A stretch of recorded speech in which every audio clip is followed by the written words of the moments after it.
Guy Millier, you have written a book in French that you're interested to adapt to English now. What's the book and what's the essence of it? I published 50 books in French, but it will be my second book in English, and more are to come. This one is in some ways very personal because it's the story of what did happen to me when I was 21. And what did happen to me at that time changed my life.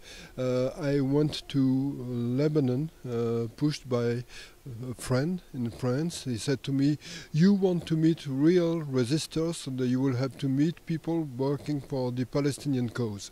And the people I met were murderers, anti-Semitic murderers, and I had to explain what exactly is the Palestinian cause that I discovered then. And I speak in this book about this. I speak about anti-Semitism in Europe, and I speak about what Israel is. And I think that it's especially important to speak about it now because 40, even 50 years later, almost 50 years later now, the situation is the same. You have more and more anti-Semitism in Europe, and the anti-Semitism you have in Europe is mostly now Muslim anti-Semitism, and the same thing is starting to happen in the United States. People don't understand exactly who are the people who created the Palestinian cause, and they don't see that these people are mostly murderers, anti-Semitic murderers who wants to destroy. And if they had the power, they would destroy the Jews, and they would destroy the Jews in Israel, but it would not be enough for them. And many people don't understand what is exactly the situation of Israel. I see that even in the United States you have more and more leftists saying ugly things about Israel, and they need to understand what the situation is before it's too late. We are in a world where anti-Semitism is rising again. It never disappeared, but it's rising again. We are in a world where many people support the Palestinian cause without knowing exactly what it is and what are the people who created this cause. And I have to say that I know it because I met these people. I'm in Lebanon in 1971. I met the people who organized the attack in Munich. 2 years, not even 2 years later. And so I know who are these people. I know the situation in Israel. I know Israel. And I had to tell the truth and how I discovered the truth at that time. A long time ago, but it still marked my life. And I must say that if I moved and if I decided to move and to live in the United States, because now I'm a permanent resident in the United States and I don't want to come back too often to Europe, it's because of what I was doing in France. And what I was doing in France was fighting against anti-Semitism, supporting Israel, and because of that I received many death threats. Yeah. And the death threats were so serious that I thought that for the safety of my family I had to move. Mm-hmm. And just for the record, in what faith were you raised?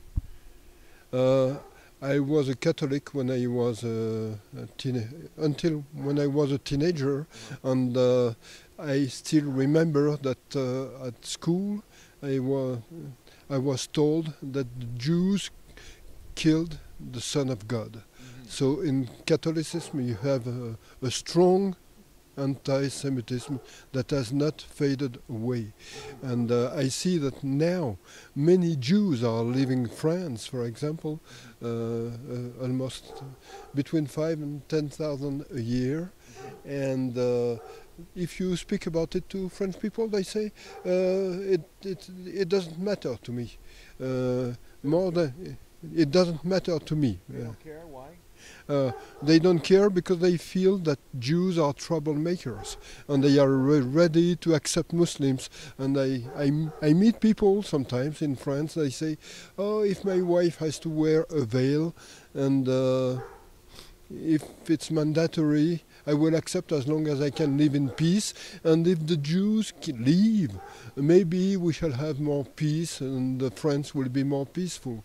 So I think that many people at the time of World War II had the same kind of reasoning. And I could see that for many years people knew nothing about all this, because when I was at the high school, I was not told anything about what did happen during World War II. And I was at the... You mean in France? In France, yes. No, I never. Did the French... I discovered what did happen during World War II, what did happen to the Jews, because I met a Jewish woman. I was working in the motion picture industry. I was 20, but I was working in the motion picture industry, and I met a woman who had a blue tattoo on her arm. I didn't know what was this blue tattoo. What was it a tattoo of? It was a tattoo that was made in Auschwitz for the Jews. Numbers? That was, yes, numbers. Numbers? Numbers, yeah. The Nazis tattooed her number on her? Yes, exactly. And I didn't know what it was, and she explained to me not only that she was a survivor from Auschwitz, but she explained to me too what did happen to her family, that she had been arrested in Paris by French policemen, that she had been sent to Auschwitz in a French train, and I knew strictly nothing about that. And so when I was 20, I met this woman and I discovered that. And when I was 21, a few months later, I could see that people were dreaming to do the same thing to Jews, this time in Israel, and these people were so-called Palestinians. I met them in the south of Beirut, in the camp called Bor al-Barajneh, and according to me, it was the same kind of people. And I could see that it was the same kind of people than the Nazi, because one of the chief, the Palestinians at that time, thought that I was a supporter of their cause because I had been sent to Beirut by a filmmaker who was working with them. And he made me a proposal. He wanted to give me a gift, and the gift was a copy of Mein Kampf, a French edition, 1938. I said, I have the book in France, and I didn't want to accept the present, but I was really scared by what I heard and by what I saw. And I must say that I knew that the filmmaker and other people in France went to the same place, met the same guys, and knew exactly what they were thinking. They knew that these people were anti-Semites, that they wanted to kill Jews, that they were proud to kill Jews, satisfied to kill Jews, and admired Adolf Hitler. And well, perhaps this was just a political movement of a fringe group in Lebanon at that time? No, these people were members of the PLO, and they were leaders of the PLO. And when the driver who brought me there proposed me something a little later, when he brought me back to my hotel, he said to me, "Do you want to meet Abu Ammar?" I said, "I don't know who is Abu Ammar." I was only 21, so I knew nothing. He said to me, "Abu Ammar is the name of our chief, and the name you use for our chief in Europe is Yasser Arafat." And I said to him, "Why do you call him Abu Ammar?" They said to me, "It's his name of war." And it's a name he chose because Ammar was a companion of the Prophet. Companion of Muhammad. So it's a name of jihad. And so when later I heard people in France saying to me, but Yasser Arafat is secular, he's not Muslim at all. I said it's not true, but they didn't want to hear me. I see. Do you feel that this sentiment that they had at that time was purely a political struggle over land? No, not at all. Not at all. It's not a struggle over land. It's an Islamic struggle that they hide. They say we are secular. We fight to free our land. No, not at all. They think that the territory of the Middle East is a part of what they call Dar al-Islam, and they think that when a territory has been conquered by Muslims, it has to be a territory that belongs to Muslims for forever, for the rest of the history, for the rest of the time, and that it's a crime to try to take back the territory that has been conquered by Islam from them. So maybe this applies only to Palestine, or does it also apply in Europe? It applies to every territory that has been conquered by the Muslims. Spain? Yes, for example, if you look at the maps, if you look at the map used by the so-called Palestinians, I say so-called Palestinians because you find no trace of Palestinians anywhere in a book before the end of the 1960s. And so even the people who are now called Palestinians had to learn that they are Palestinians. They didn't know it. If you look at reports made by TVs in 1967, at the end of 1967, these people say we are Jordanians. We wouldn't know what will happen to us, but we are Jordanians. We are citizens of Jordan. And so they are not Palestinians. They had to learn later that they were Palestinians. So they were indoctrinated to learn that they were Palestinians. And everyone can know the real history. And I could say that the Palestinian cause, and that's what I say in the book, is a double crime against humanity. It's a crime against humanity against Jews. Because these people want to kill as many Jews as they can. It's a kind of slow shower they want to organize, and it's a crime against Arabs because they transform Arab by brainwashing in criminals, in killers. In killers of Jews. And so when I meet someone in France, when someone says to me they are resistors, I say no, they are killers of Jews.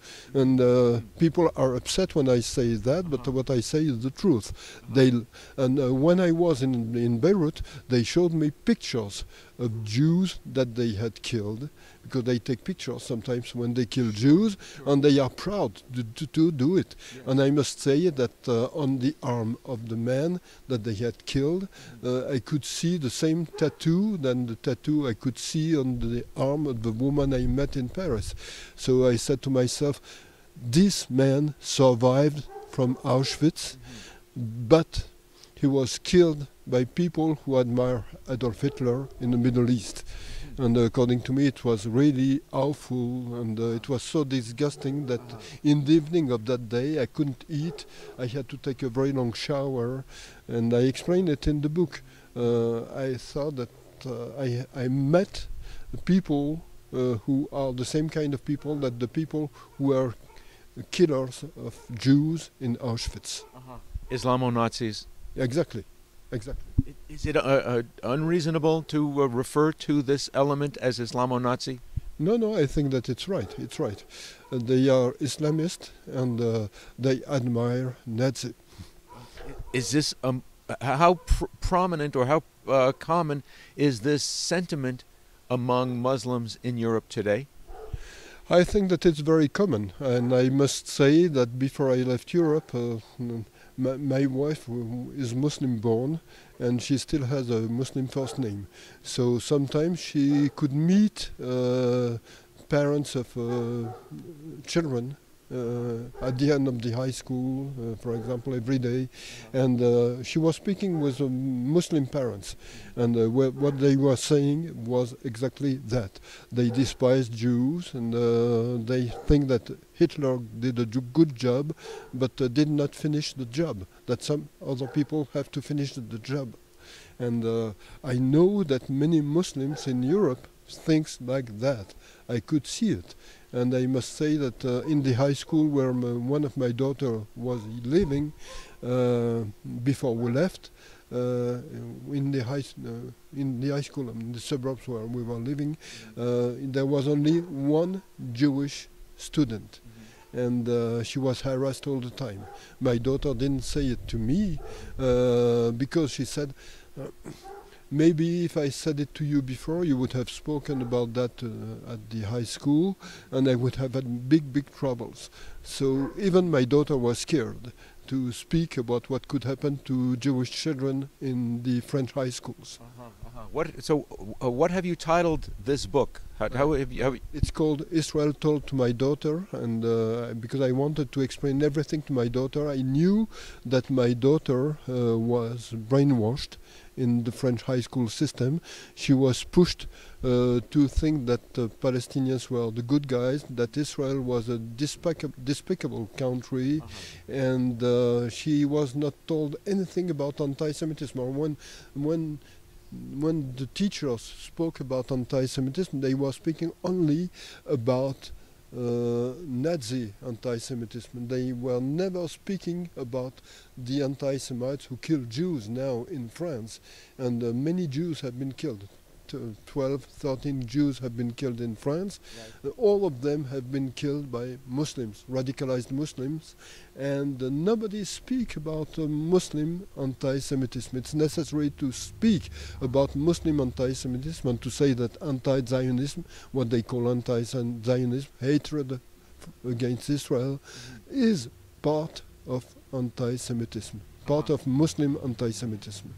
So there, in addition to a Muslim Jew hatred, there's also in Islam a hatred of Christianity, and we see this acted out in the Middle East, yes, in Iraq, in Egypt, in Africa, Nigeria, throughout Africa, yes, in the same way that the National Socialist Nazis rose to power using anti-Semitism, but then wound up becoming totalitarian rulers against all people who opposed them. Do you see a similarity now in this Islamo-Marxist, Islamo-leftist movement? Yes, exactly. I think that the leftists make common cause with the Muslims because the leftists want to destroy Western civilization.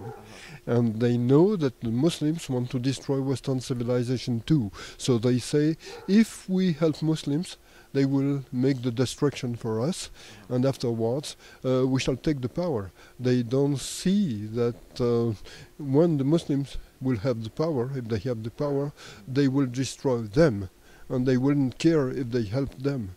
And you can see that everywhere where you have Islam, the Christians are destroyed. And the Muslim don't care if a Christian is a leftist or not. Even if a leftist say, I'm not a Christian at all, for Muslims, they are Christians. Or if they have no God, it's even worse. Because if you read the Quran, you see that under Muslims, you have people who are unbelievers, and unbelievers are Christians and Jews. But under unbelievers, you have people who say, I have no religion at all. And these people must be killed. It's written in the Quran. And so the leftists who help Islamists to gain power don't see that they commit a kind of suicide. Suicide for their culture. Suicide for their culture, but for them too, because they will not be the first to be killed, maybe, but they will be killed one day later. You published this book recently in France. What would you like to see happen now? You mean in France or here? Well, no, yeah, I'm sorry. In the French language, you published it. It exists now in French. What's your goal today? My goal in France is with this book in France. My goal in French. Yes, my goal was to explain what was happening, what was the truth, yes, to the people who read the book, yes, and I want to do the same thing in the U.S. now, because I think that it's important. I see that what did happen in France and in Europe is slowly happening here. Yes. You had Jews killed in New York, yes, and in the area of New York, yes, and you could see that these Jews were not killed but by what leftists in the US call white supremacists. Not a single of them was killed by a white suprematist. And I think that it's necessary to open the eyes of the people and to explain what is the aim of anti-Semitism, that you have a new anti-Semitism, that there is a strong Muslim anti-Semitism, and that the difference between most rightist anti-Semitism and not only leftist, but mostly Muslim anti-Semite, is that Muslim anti-Semite kill. I could say that rightist anti-Semite mostly insult. It's bad to insult, but it's worse to be killed than to be insulted. If people wanted to follow the availability of the translated book into English, what website would they find you at? I write articles for the Gatestone Institute in English, and it's mostly on the Gatestone Institute that I write. In French, I write on many websites. The main one is called Drauz, D-R-A-U-Z. .info? Yeah, exactly. .info? Yes, yes. Thank you very much. You're very welcome. Okay.